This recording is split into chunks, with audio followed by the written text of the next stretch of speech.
مومنہ عورت کا جب پیر پھسل گیا، ایک مومنہ عورت سے جب غلطی ہو گئی تو وہ گھر میں چھپ کر کے نہیں بیٹھی، مسلسل گناہ نہیں کرتی رہی، مسلسل اللہ کی ناراضگی نہیں بولتی رہی، بلکہ اس گناہ پر نادم ہو کر، اللہ کے عذاب سے ڈر کر، اللہ کے عذاب سے خائف ہو کر کے وہ بارگاہ رسالت امام صلی اللہ علیہ وسلم میں آئی اور کہنے لگی، اے اللہ کے رسول مجھے پاک کر دیجئے، میں نے اللہ کے حدود کو پامال کیا ہے، اللہ کے نبی مجھے صاف کر دیجئے تاکہ یہ جو زنا کا گناہ ہے مجھ سے اتر جائے، اللہ مجھے معاف کر دے، اللہ مجھے بخش دے۔ میں نے کہا تھا کہ آج اپنے ایک رشتہ دار کو جھوٹا سچا ثابت کرنے کے لیے سارا کنبہ خریدا لگ جاتا ہے تاکہ ایک آدمی کے جرائم کو چھپا کر کے جو مظلوم تھا اس کو ظالم بنایا جائے اور جو ظالم تھا اس کو مجھ کو مظلوم بنایا جائے۔ اور ساری دنیا کا یہی حال ہے، لوگ یہی کر رہے ہیں، مگر اے لوگوں یہ دنیا کی کوئی حقیقت نہیں، خدا کی قسم جھوٹ بولتے، ظلم کرتے اور ظلم پر پردہ ڈالتے ہم نے تاریخ میں کئی ایسے ظالموں کو دیکھا ہے، کبھی بولتے بولتے غضب الہی کا شکار ہوا اور چشمے غضب میں تڑپ تڑپ کر مر گیا۔ اے عمر تم بات کرتے ہو اس کی نماز جنازہ کی کہ میں نے کیوں پڑھائی؟ سن لو، اگر اس کی توبہ کو جو اس نے توبہ کیا ہے مدینہ کے 70 افراد میں اگر اس کی توبہ تقسیم کر دی جائے تو وہ لمسیت ان تمام لوگوں کو ان کی توبہ کافی ہو جائے گی۔ اللہ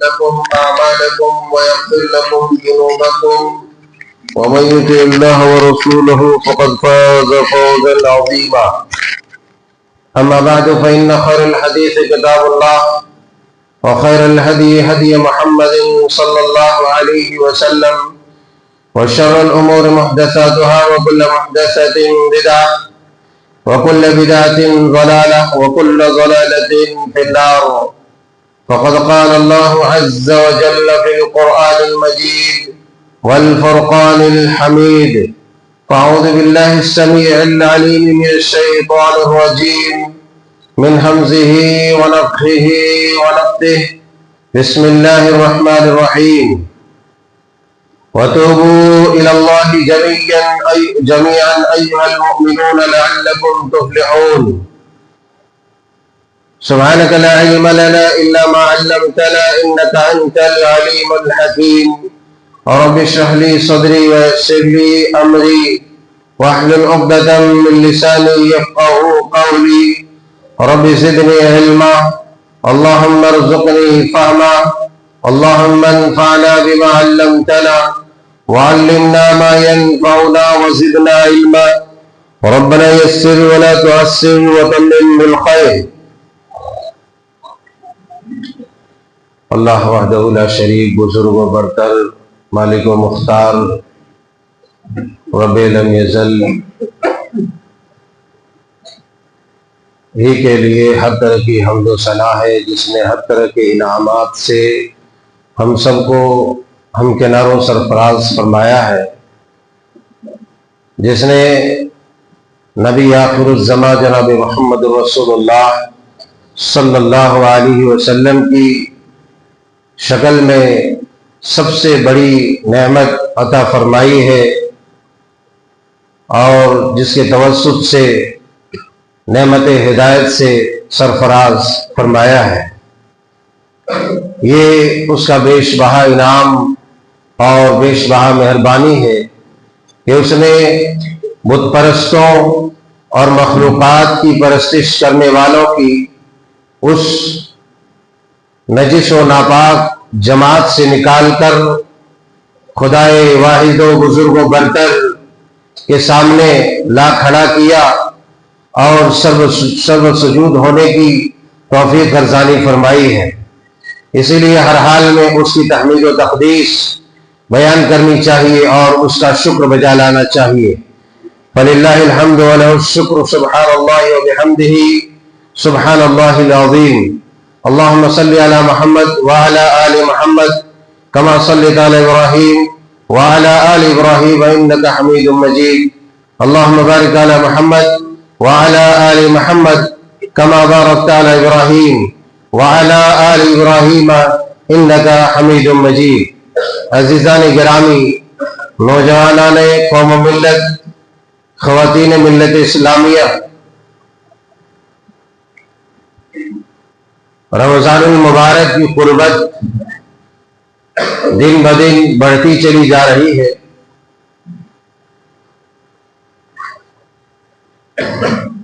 بالکل رمضان المبارک کے ہم انتہائی قریب ہو چکے ہیں. چند ایام کے فاصلے ہیں اور انشاءاللہ ہم ایک عظیم نیکیوں کے موسم بہار سے لطف اندوز ہوں گے. اسی لیے اس سے پہلے کے خطبے میں آپ کے سامنے توبہ استغفار کہہ لیجئے یا صحابہ اکرام علیہم الرضوان کی نگاہوں میں گناہوں کی قباحت و شناعت اور صحابہ اکرام کی گھبراہٹ اور ہمارے سنگ دلی اور لاپرواہی کے جو مسائل ہیں ان میں سے چند باتیں آئی تھی. اللہ رب العزت ذوالجلال والاکرام سے دعا ہے کہ مولا کریم آج کے اس خطبہ جمعہ میں بھی ہمیں پوری حقانیت کو پوری صداقت و امانت کے ساتھ آپ تک پہنچانے اور صحیح طریقے سے ہم سب کو سننے اور اس پر عمل کرنے کی توفیق عطا فرمائے.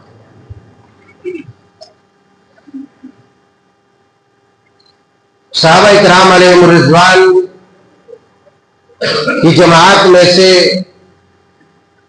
کچھ زیر تربیت صحابی یا صحابیہ سے جو گناہ سرزد ہو چکے تھے، ایک آدھ مثال آپ کے سامنے پیش کی جا رہی تھی تاکہ ہمیں اس بات کا اندازہ لگے کہ صحابہ اکرام علیہم الرضوان کی جماعت میں اور ان کے ایمان اور ہمارے ایمان میں کتنا فرق ہے. آخر میں انشاءاللہ رمضان المبارک کے قربت سے مزید چند باتیں آپ کی سماعتوں کے حوالے کرنے کی کوشش کروں گا. قبل ازیں کہ میں وہ واقعہ جو قبیلہ جوہینہ کی ایک عورت کا سیدنا حضرت عمران بن حسین رضی اللہ تعالی عنہ کی روایت کردہ حدیث ذکر کر رہا تھا جو صحیح مسلم شریف کتاب الحدود کے اندر ہے، میں یہ بیان کروں اس سے پہلے ایک حدیث پاک جو صحیح مسلم شریف کتاب التوبہ میں ہے، حضرت ابو موسیٰ اشعری رضی اللہ تعالی عنہ بیان فرماتے ہیں. آپ کی سماعتوں کے حوالے وہ کرنے کی سعادت حاصل کر رہا ہوں. حضرت ابو موسیٰ رضی اللہ تعالی عنہ بیان فرماتے ہیں کہ رسول اکرم صلی اللہ علیہ وسلم نے ارشاد فرمایا کہ ایک بندہ ان اللہ عز وجل یبسط یدہ باللیل لیتوب مسیء النہار ویبسط یدہ بالنہار لیتوب مسیء اللیل حتی تطلع الشمس من مغربها. بڑی عظیم حدیث ہے اور قابل غور بھی ہے. حضرت ابو موسیٰ بیان کرتے ہیں کہ رسول اکرم صلی اللہ علیہ وسلم نے ارشاد فرمایا کہ ان اللہ عز وجل اللہ تبارک و تعالی یبسط یدہ باللیل کہ اللہ تبارک و تعالی اپنا دستے اطہر دستے مبارک پھیلاتا ہے. اپنا ہاتھ اللہ تبارک و تعالی پھیلاتا ہے. اللہ کا ہاتھ کیسا ہے؟ جیسے کہ اس کی شان کو لائق ہے. اہل سنت والجماعت کا، صحابہ کا، اسلاف کا یہی عقیدہ ہے کہ اللہ کے لیے جو صفات جہاں جیسی ثابت ہے ہمیں ویسا ہی ماننا ہے. اس میں اللہ کا ہاتھ ایسا ہوگا، انگلیاں ایسی ہوگی، ہاں اس پر ہمیں بحث نہیں کرنا. بلا تکیف و تمثیل اور بلا کسی کیفیت کے، بلا کسی جسامت و قدامت کے ہم کو مان لینا ہے. بس اللہ نے جو کہا، رسول اللہ نے جیسا کہا ویسا ہی، اس سے آگے سوچنے کی آپ کو اجازت نہیں ہے، نہ ہی آپ کو پڑے دینے کی اجازت ہے. اللہ تبارک و تعالی اپنا ہاتھ پھیلاتا ہے. اللہ عز و جل یبسط یدہ باللیل، اللہ تعالیٰ اپنا ہاتھ پھیلاتا ہے رات کے وقت، لیتوب مسیء النہار، وہ اس لیے پھیلاتا ہے، وہ اس لیے دراز کرتا ہے تاکہ دن کے وقت گناہ کرنے والے لوگ دن کے وقت میرے جن بندوں سے یا میری جن باندیوں سے کسی طرح کی خطا سرزد ہو گئی ہے، کسی طرح کا گناہ سرزد ہو گیا ہے، اور رات کے وقت میری بارگاہ میں میرے حضور حاضر ہو کر کے وہ اپنے گناہوں کی توبہ کر لے، اپنے گناہوں کی معافی تلافی کر لے، اپنے گناہوں کی بخشش طلب کر لے۔ اسی لیے اللہ تبارک و تعالیٰ اپنا دست رحمت پھیلاتا ہے۔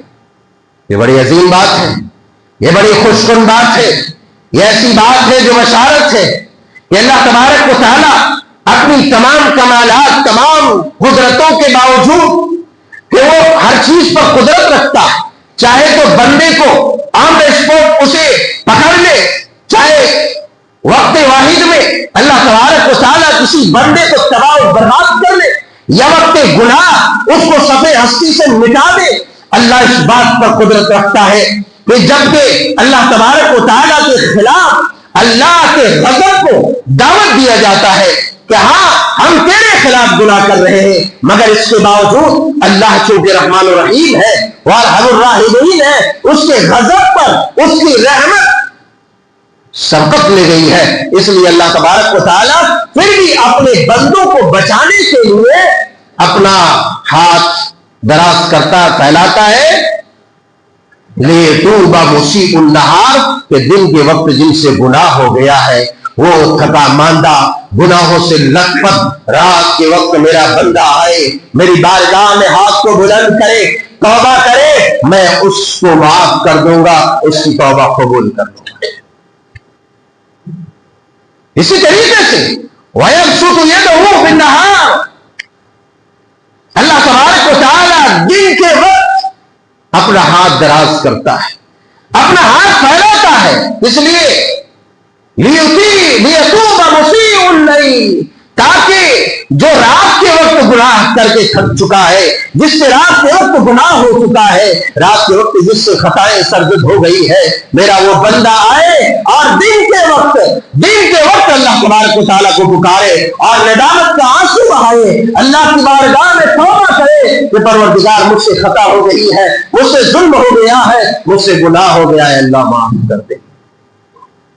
اللہ کے پیارے حبیب علیہ الصلوۃ والسلام بیان فرماتے حتی تطلع الشمس من مغربها، یہاں تک کہ سورج مغرب سے نکل آئے گا، تب تک اللہ تبارک و تعالیٰ ہر روز ایسا ہی کرتا ہے، دن کے وقت بھی اور رات کے وقت بھی، باوجود اس کے نہ ہمیں توبہ کی توفیق ملتی ہے، نہ ہم استغفار کی کوشش کرتے ہیں، نہ اپنے گناہوں پر ندامت کے آنسو بہاتے ہیں۔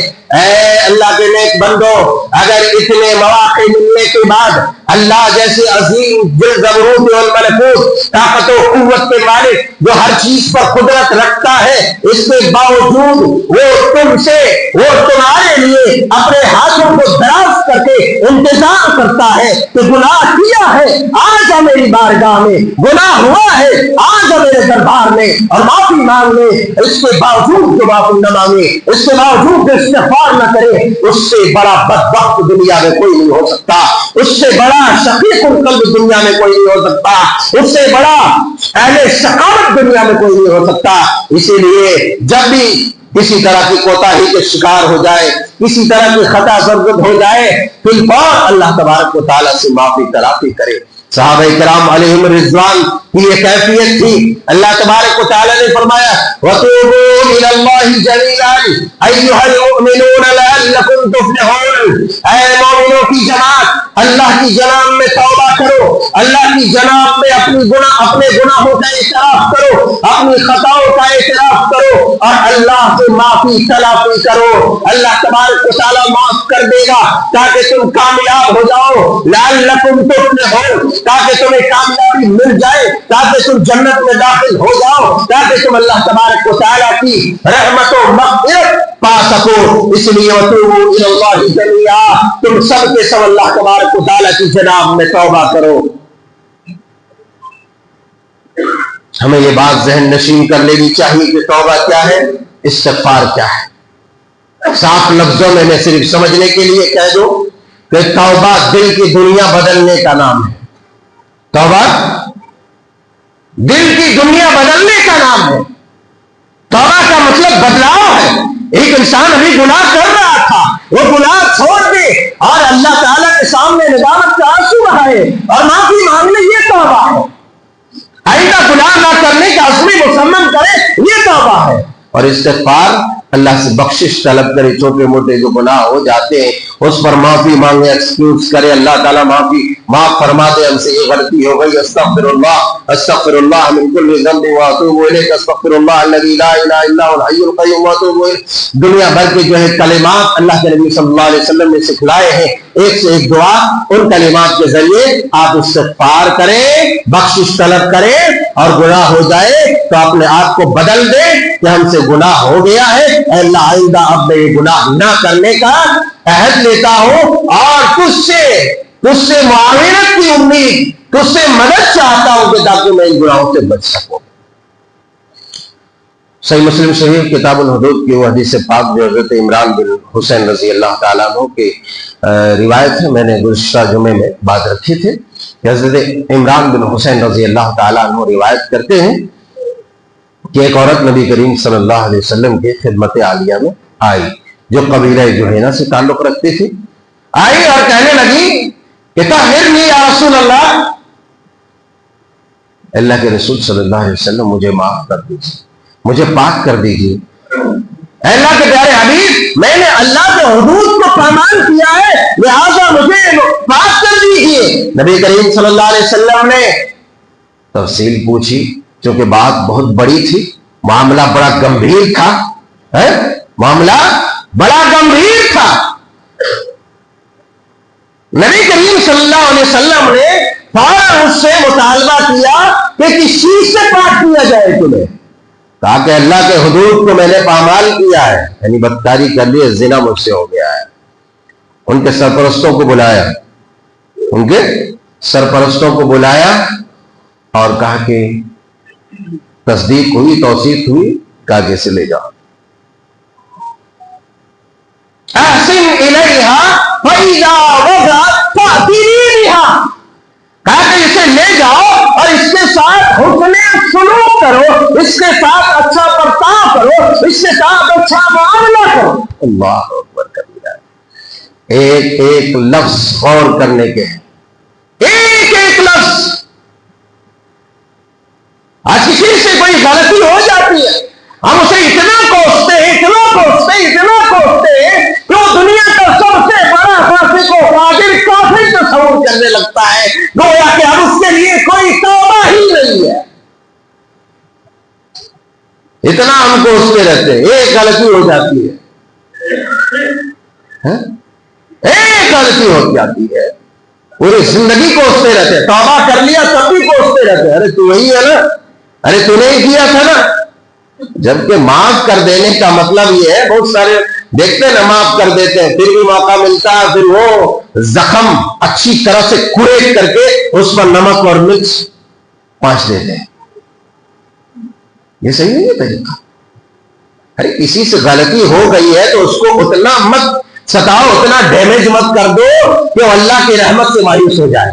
اور اللہ کی رحمت سے مایوس کرنا یہ کسی کو اللہ تعالیٰ نے حق نہیں دیا، بلکہ اللہ کی رحمت سے اگر کوئی کسی کو مایوس کرتا ہے تو اللہ تبارک و تعالیٰ اپنی رحمت اس سے اٹھا لیتا ہے، اپنی مغفرت کو بخشش اس بندے سے ہٹا دیتا ہے.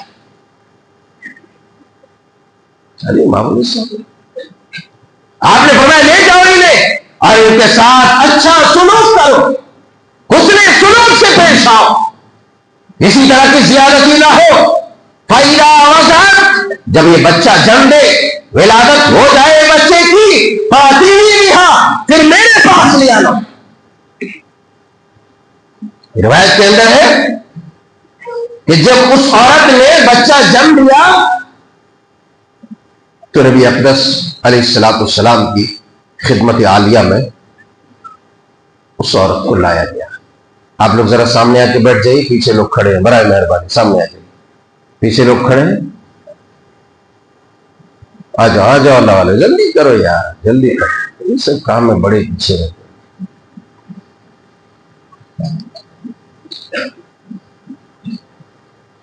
کہا کہ عورت نے جب بچہ جن دیا تو عورت کو رسالت مآب صلی اللہ علیہ وسلم کی خدمت میں حاضر. آپ علیہ السلام نے بیان فرمایا اس کے کپڑے کس دو، اس کے کپڑے کس دو، یعنی کپڑے باندھو اچھی طرح سے اور پھر اس کو رجم کر دو، اس کو پتھروں سے مار مار کر اسے ہلاک. کتنا بڑا ظلم تھا، کتنا بڑا ظلم، کتنا بڑا ظلم تھا. ایک عورت سے غلطی ہوگی تو چھوڑ دینا چاہیے نا. جب بیچاری خود سے ہے یہ معافی مانگ کہ اپنی غلطی کا اقرار کرنے تو چھوڑ دینا چاہیے، ظلم نہیں ہے. وما ارسلناک الا رحمۃ للعالمین، نبی رحمت ظلم نہیں کر سکتے. آپ سے ظلم نہیں ہوا، آپ نے ظلم نہیں کیا، بلکہ کسی کے اوپر قانون کی تنفیذ کرنا یہ ہے انصاف ہے، یہ ہے رحمت ہے، یہ ظلم نہیں ہے. اور اس عورت نے اپنے آپ کو اسی لیے پیش کیا تھا تاکہ جو گناہ سرزد ہو چکا تھا اس گناہ سے اللہ تبارک و تعالیٰ انہیں پاک کر دے اور اپنی رحمت میں اسے جگہ دے دے، اپنی جنت میں اسے جگہ دے دے. نبی سے یہ کوئی ظلم نہیں ہوا، نبی سے یہ کوئی ظلم نہیں، نبی نے کوئی ظلم نہیں کیا، بلکہ نبی نے وہی کیا جو اللہ کا حکم تھا، نبی نے وہی کیا جو اس عورت نے چاہا تھا، نبی نے وہی کیا جو اس عورت نے ڈیمانڈ کیا تھا. اس لیے کوئی یہ نہ کہے کہ عورت مظلوم ہو چکی تھی، نہیں نہیں، وہ عورت تو پاک ہونے کے لیے آئی تھی. اس لیے کہ اس عورت کی نگاہ میں دنیا کی کوئی حقیقت نہیں تھی، اس عورت کی نگاہ میں دنیا کی زندگی سے کوئی وقت نہیں تھی. وہ انسان تھی، زیر تربیت تھی. ابھی رسول اللہ زندہ ہے، رسول اللہ کی زندگی میں وہ تربیت حاصل کر رہی تھی اور دوران تربیت ان سے وہ انسان تھی، اس لیے ان سے غلطی ہو سکتی تھی. غلطی ہو گئی، حکمت مشیت الہی ہی تھی، مگر مشیت الہی میری تھی. دنیا والوں کو یہ بتا دے کہ ایک مومنہ عورت کا جب پیر پھسل گیا، ایک مومنہ عورت سے جب غلطی ہو گئی تو وہ گھر میں چھپ کر کے نہیں بیٹھی، مسلسل گناہ نہیں کرتی رہی، مسلسل اللہ کی ناراضگی نہیں بولتی رہی، بلکہ اس گناہ پر نادم ہو کر، اللہ کے عذاب سے ڈر کر، اللہ کے عذاب سے خائف ہو کر کے وہ بارگاہ رسالت امام صلی اللہ علیہ وسلم میں آئی اور کہنے لگی اے اللہ کے رسول مجھے پاک کر دیجئے، میں نے اللہ کے حکم کو پامال کیا ہے، اللہ کے نبی مجھے صاف کر دیجئے تاکہ یہ جو زنا کا گناہ ہے مجھ سے اتر جائے، اللہ مجھے معاف کر دے، اللہ مجھے بخش دے. میں نے کہا تھا کہ آج اپنے ایک رشتہ دار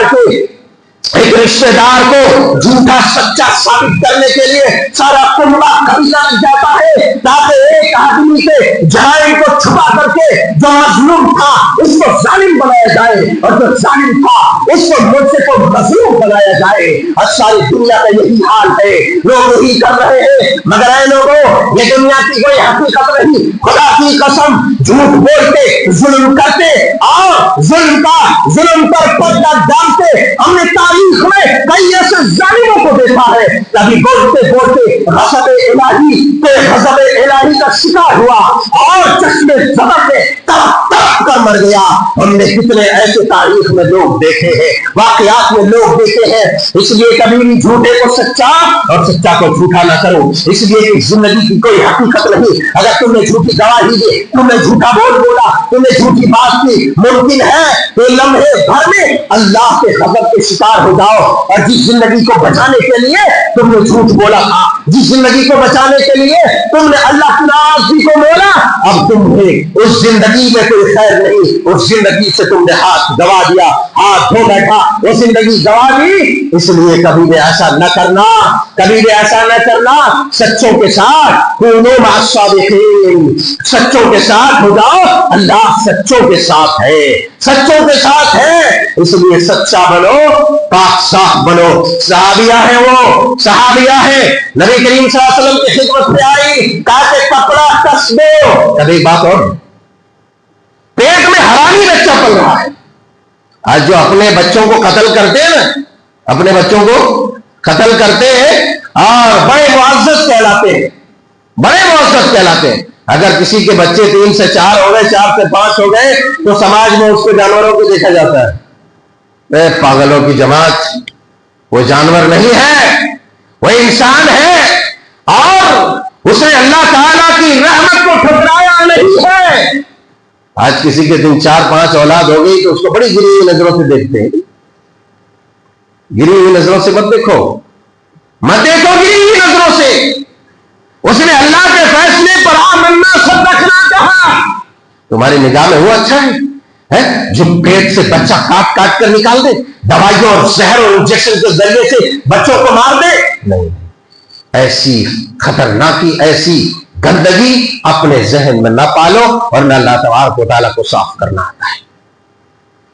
حیرانی بچہ پیٹ میں پل رہا ہے، چاہتے کہ آپ اس بچے سمیت اس عورت کو پتھروں سے مار مار کر ہلاک کر دیتے، مگر آپ نے ایسا نہیں کیا۔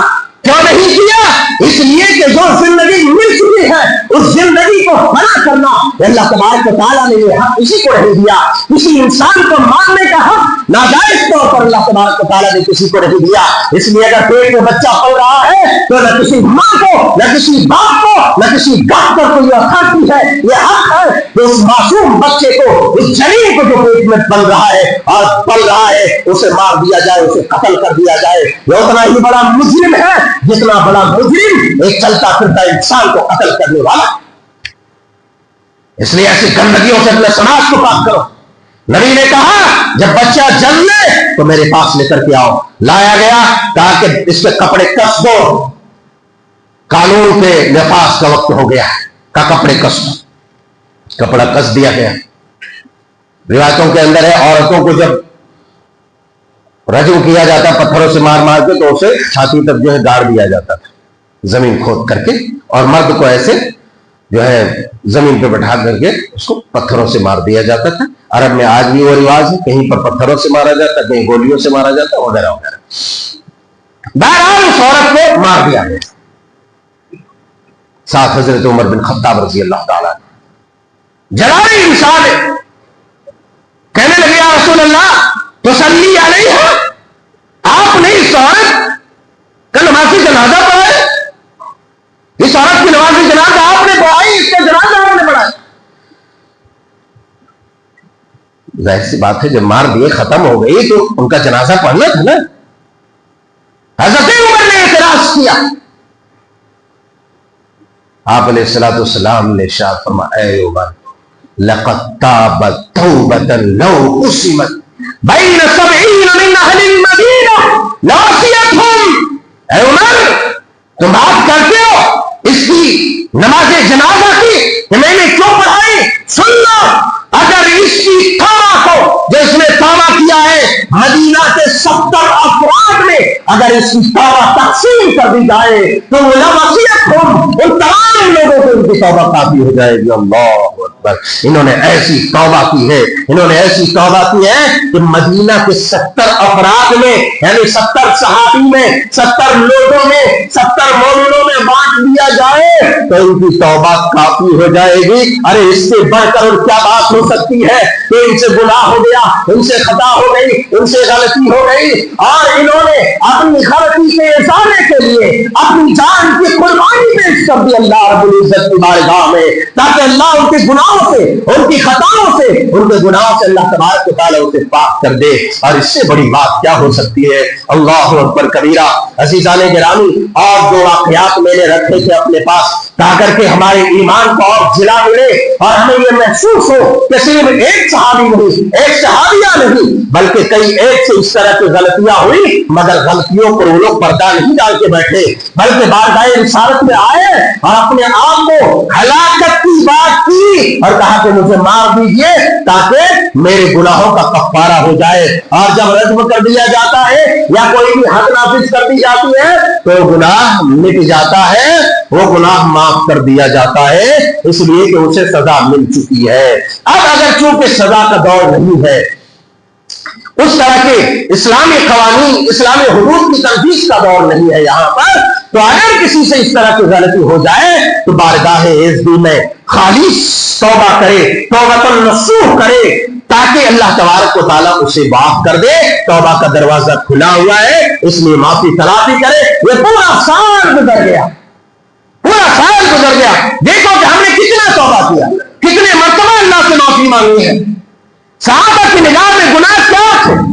گناہ کو کس طرح سے دیکھتے تھے؟ اصل یہ دیکھنا ہے، اور آج ہم کس طرح سے دیکھتے ہیں، اس لیے کہ صحابہ کی نگاہ میں دنیا اور دنیا کی زندگی کی کوئی حقیقت نہیں تھی، بلکہ آخرت کی زندگی کی حقیقت تھی، جنت و جہنم کی حقیقت تھی۔ اسی لیے جان کی پرواہ کیے بغیر وہ سامنے آئے اور اپنے گناہوں کا اعتراف کیا اور اپنے آپ کو سزا دلوایا۔ اس لیے پورے سال ہم گناہوں سے لڑے پڑے رہے، کسی سے بدعت، خرافات، بدکاریاں اور حرام کاریاں، حرام خوریاں ہوئی۔ آ جاؤ، آپ کو زندگی مل رہی ہے، رمضان المبارک کا وہ مہینہ مل رہا ہے کہ جس میں اللہ تبارک و تعالیٰ اپنی بے لاکھ رحمتوں سے اپنے بندوں کو نوازتا ہے۔ اس رمضان المبارک کے لیے تیار ہو جاؤ، کرو شرک سے، بدعت سے، کفر سے اور ارتداد سے، اور اسی طریقے سے حرام کاری، حرام خوری، عیاری، مکاری، جھوٹ، فحش، چوری، غیبت، جو بھی غلطیاں تم سے ہو چکی ہے، اب اپنے آپ کو پاک و صاف کرنے کا خاص وقت آ گیا ہے۔ اپنی گردنوں کو جہنم سے آزاد کرنے کا وقت آ گیا ہے، اپنے آپ کو ستھرا نکھرا کرنے کا وقت آ گیا ہے۔ جاؤ، اپنے گناہوں کا پرچار نہ کرو، بلکہ بارگاہ رب العزت میں رکھو کہ اللہ مجھ سے یہ غلطی ہو گئی ہے، اے اللہ یہ تو نے جو زندگی دی ہے، یہ رمضان کا موقع دیا ہے، اے اللہ اس مبارک موقع پر تو ہماری مغفرت فرما، ہم سب کو بخش دے، اے اللہ آئندہ ہم ایسی غلطیاں نہیں کریں گے۔ جب ایسا کرو گے، اللہ کی ذات سے قوی امید ہے، اللہ کا وعدہ ہے کہ اللہ تبارک و تعالیٰ تمہیں معاف کر دے گا اور اپنی رحمت میں، دامن رحمت میں تمہیں جگہ دے دے گا، بشرطے کہ اپنے دل کو خالص کر لو، اپنے دل و دماغ کو پاک و صاف کر لو۔ اللہ رب العزت ذوالجلال والاکرام سے دعا ہے کہ مولا کریم جو رمضان المبارک کا خاص مہینہ ہمارے اوپر سایہ فگن ہونے والا ہے، اللہ ہم سب کو نصیب فرما، صحت کے ساتھ، قوت کے ساتھ تمام طرح کی عبادات رمضان میں کرنے کی توفیق عطا فرما۔ تراویح، قیام اللیل میں ڈنڈی مارنے سے بچا، بہت ڈنڈی مارتے ہیں، آدھا پڑھ لیتے ہی چلے جاتے ہیں، 2 رکعت پڑھ لیتے سائڈ ہو جاتے ہیں، پھر دیکھتے ہیں کہ وتر ہونے لگی ہے، آگے جلدی کھڑے ہو جاتے ہیں۔ اچھی بات ہے، بالکل وہ اچھی بات نہیں ہے، ایسا مت کریں، بلکہ آپ شروع سے لے کر کے آخر تک یعنی پورے 11 رکعت امام کے ساتھ پڑھتے ہیں، پوری رات آپ ٹانگ پہ ٹانگ رکھ کر کے سوئیے کر کے، آپ کو پوری رات قیام اللیل تراویح پڑھنے کا ثواب ملے گا، بشرطے کہ انہ من قام مع الامام حتی ینصرف کتب لہ، جو امام کے ساتھ نماز پڑھتا ہے، قیام اللیل تراویح پڑھتا ہے، سلام پھیرنے تک یعنی پوری نماز ہونے تک، تو اسے رات بھر قیام کرنے، مسلسل نماز پڑھنے کا ثواب مل جاتا ہے۔ اس لیے پھر الگ سے آپ کو نماز پڑھنے کی ضرورت ہی نہیں ہے۔ اللہ تعالی ہم سب کو ہر طرح کے شر و فتن سے محفوظ فرمائے، آمین، تقبل یا رب العالمین۔